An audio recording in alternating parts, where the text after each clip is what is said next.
It's Miley Miller, and today I have with me Brandon Miller, Bentley Reagans, Deborah Reagans, Amanda Reagans, and Angela Miller. Today I am going to be talking about capital punishment.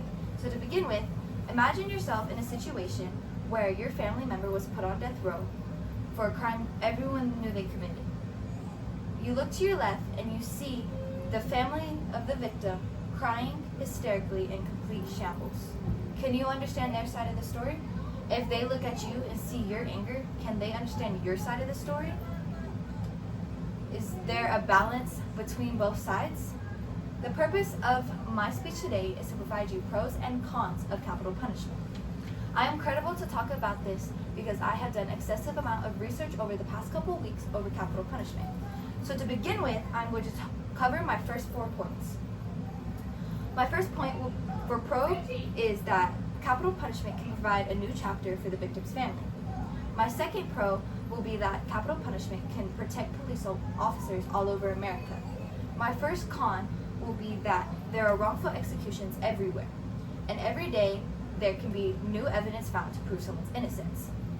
My final point will be that there's a racial bias in America.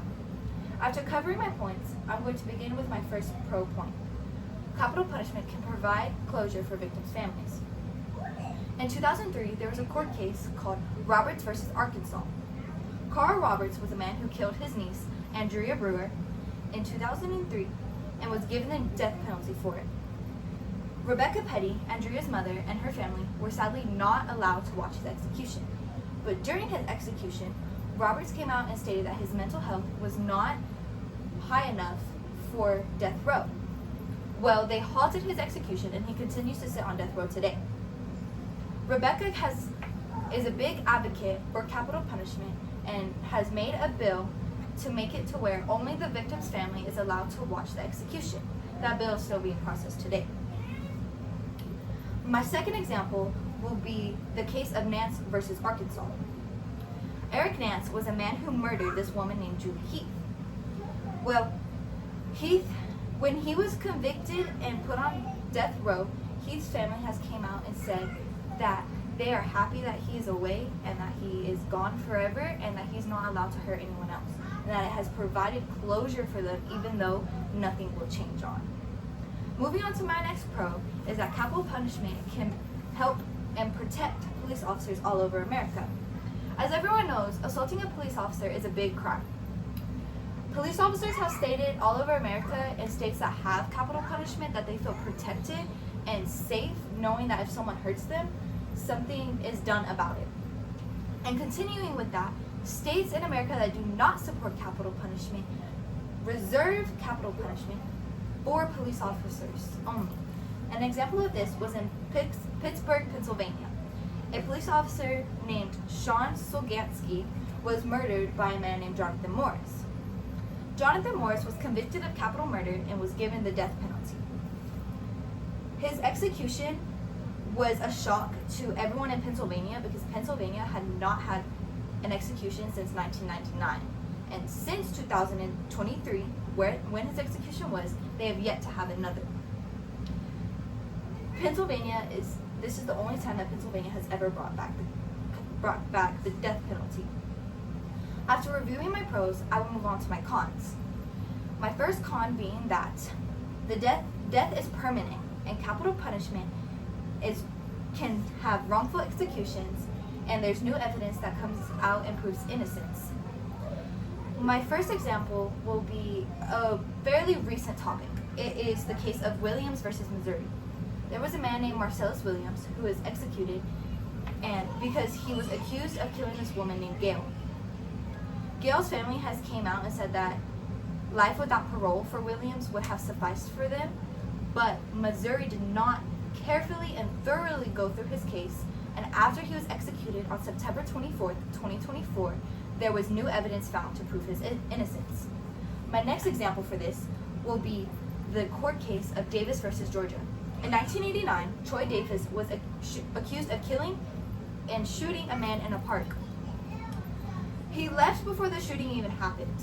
So the witnesses that were there stated that he was the one that killed him in trial, and he was sentenced and put on death row for something he did not commit. In 2003, 7 out of 9 of the witnesses came out and said that he was not the one who shot him and that they were pressured by the real shooter to say that Davis killed him. Though at that time, it was already too late to reopen the case. So in 2011, September 21st, Troy Davis was executed. Moving on to my next and final point.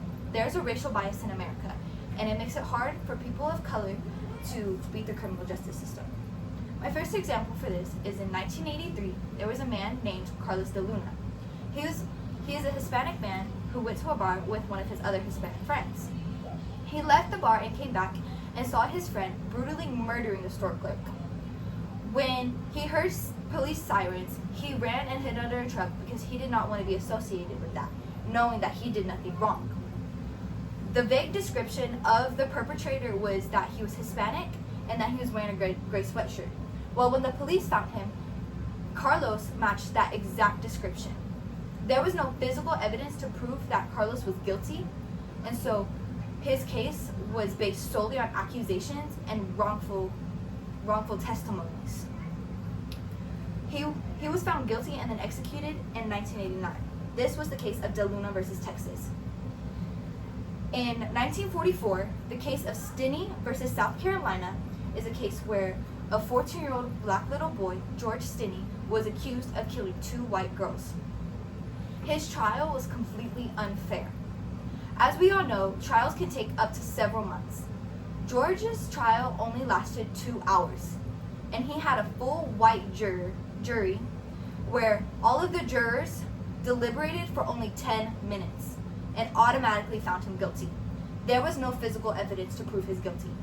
After he was executed, 70 years later, it has come out that George Stinney was not guilty at all, and he was completely innocent. Both sides of this story have proved strong arguments and affect people on death row every day in America. To recap, I will summarize my 4 points again. The death penalty can provide a new chapter for victims' families. The death penalty can protect police officers all over America. The death penalty has many wrongful executions and new evidence comes out every day. And America has a racial bias towards the death penalty. My purpose for this speech again was to show you the pros and cons of capital punishment. To end the speech, I want you to recall the questions I asked you earlier. Is the death penalty beneficial or harmful to society? What did you think about capital punishment before my speech? How do you think of it now? Do you agree or disagree with the statements? Thank you.